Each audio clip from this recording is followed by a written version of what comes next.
Angry guy here, and friendzone men are ending their friendships with women.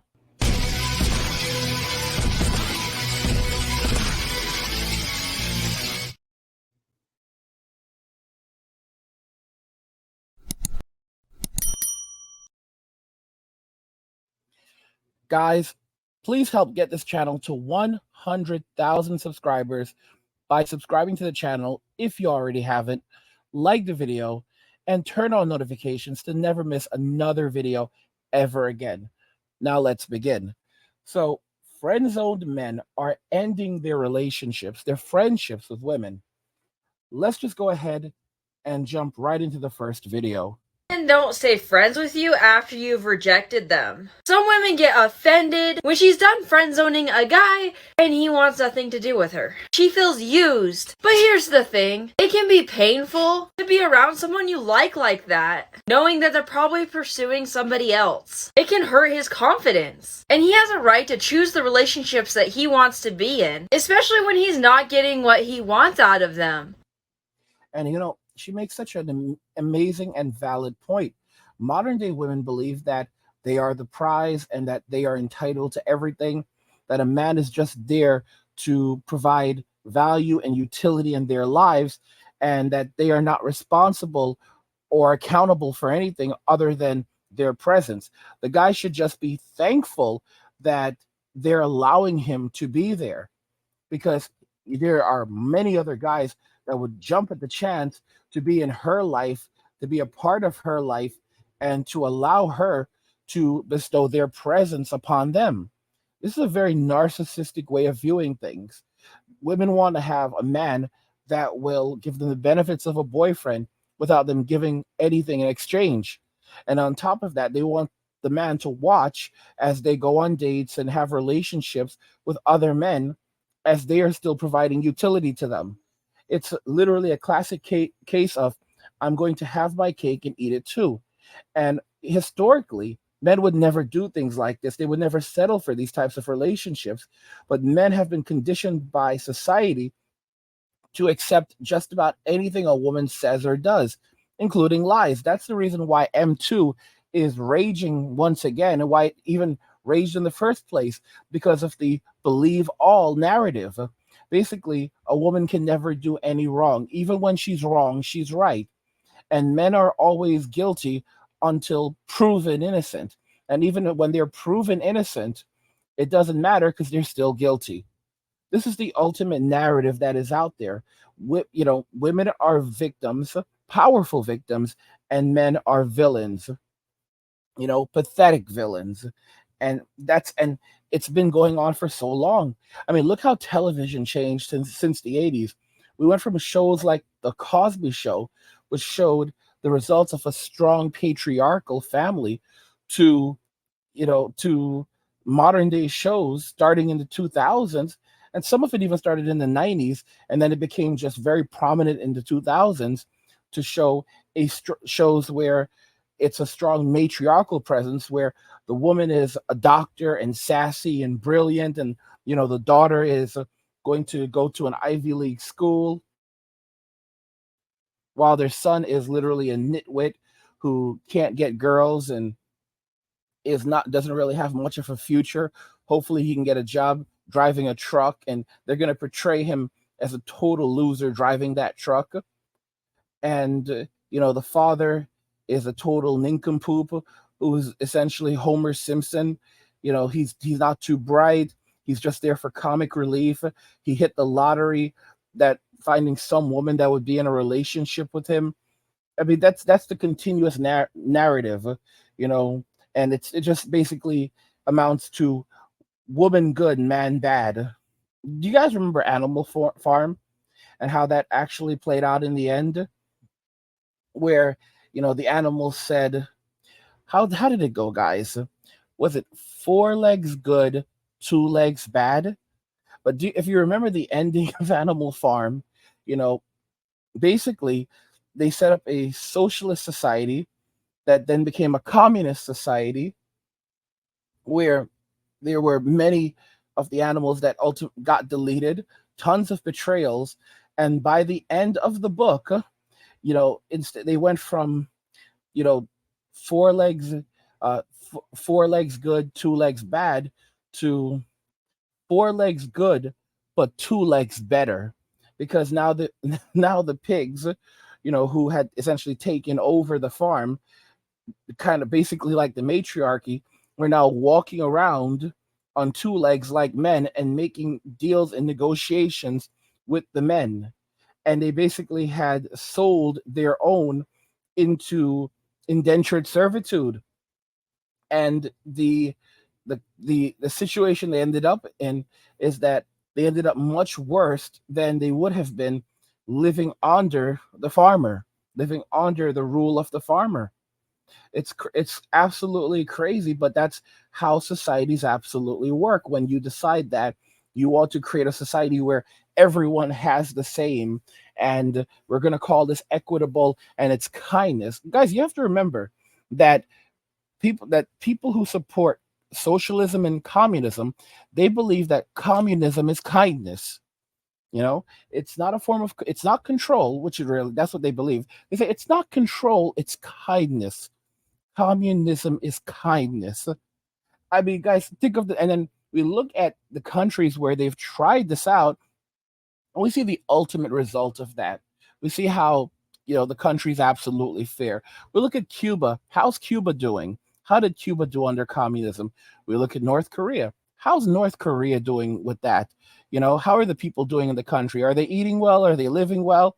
Let's look at Russia. How did Russia do with that? Oh, we already know. The USSR actually fell in the early 90s, and it was an extremely difficult transition to a democratic government, laissez-faire.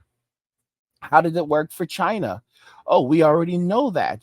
They had to transition over to a more democratic society, again with free trade, to so that they could absolutely sustain their population. If they had not done this, then there would have been significant, I mean, the country would have been in extraordinary poverty, you know? For everyone who says that they don't like capitalism, let's look at, the results of socialism and communism. Venezuela, socialism. What happened in Venezuela? Oh well, everything basically collapsed. Companies were told that the prices would be regulated or capped in the country, so you can't sell your product for more than this in Venezuela. So what do companies eventually do? They say, okay, well, we won't sell anything in your country anymore. We will just stop doing business here. And then when they decided that, okay, well, all right, we're not going to do this anymore. We'll allow you to sell your products here again. They're met with sky high inflation because the value of their currency has sunk down rapidly. Don't forget that at one time, Venezuela was the third richest country, third wealthiest country in the Western Hemisphere. And what is Venezuela today? Venezuela is one of the is now a poverty-stricken country that many people are trying to escape. They do pretty much all their transactions in the bolivar, and you know this is the results of the saying that, well, capitalism is not is capitalism bad. We're going to try something else, and we're going to go from there. Guys, you want another example?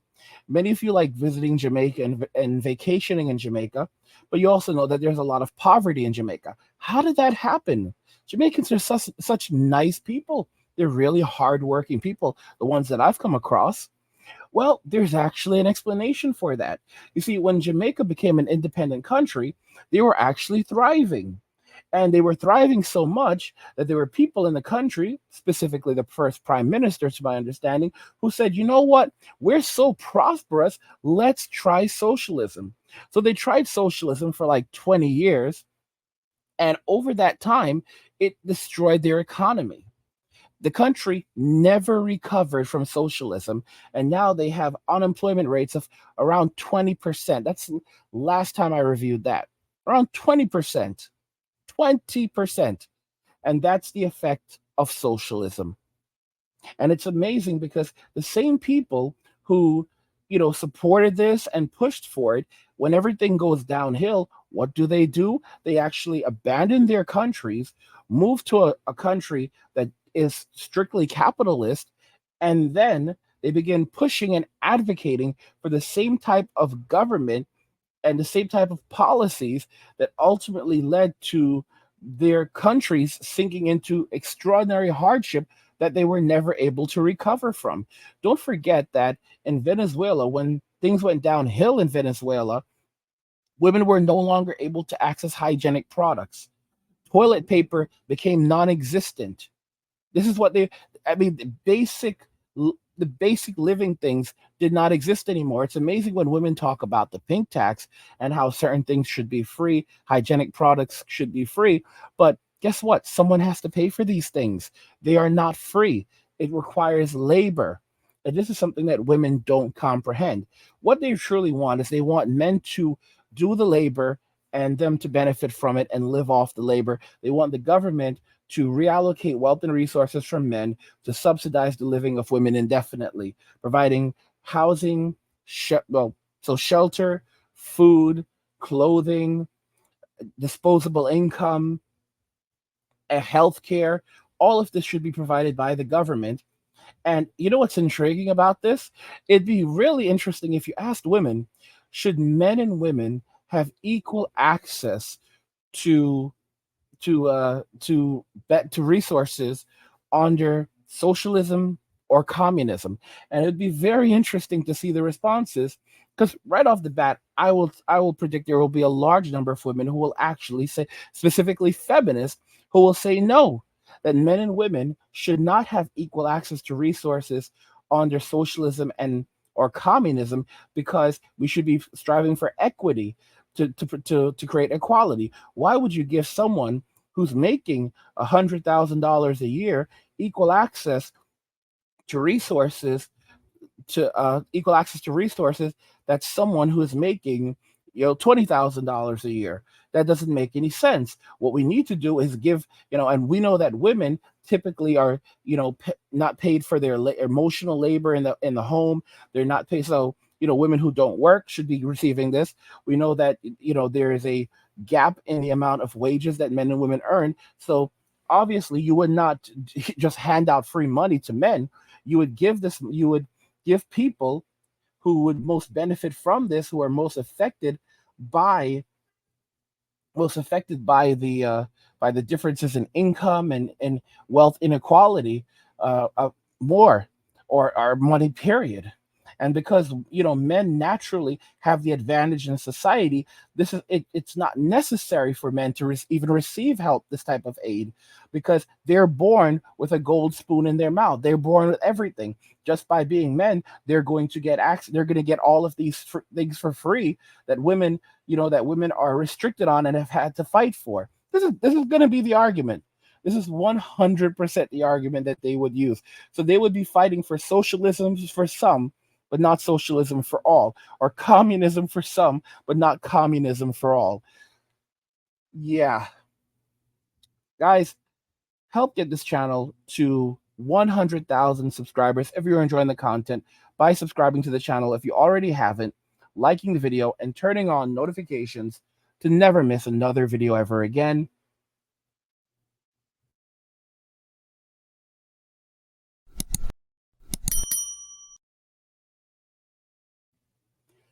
Friendzone men are ending their friendships with women. What do you think regarding this and everything else we discussed in the video? I want to hear your thoughts, so let's talk about them in the comments. Like the video if you like it. Don't forget to subscribe. And if you like the video, share the video. And just remember that all roads lead to MWA, men walking away, and cheers.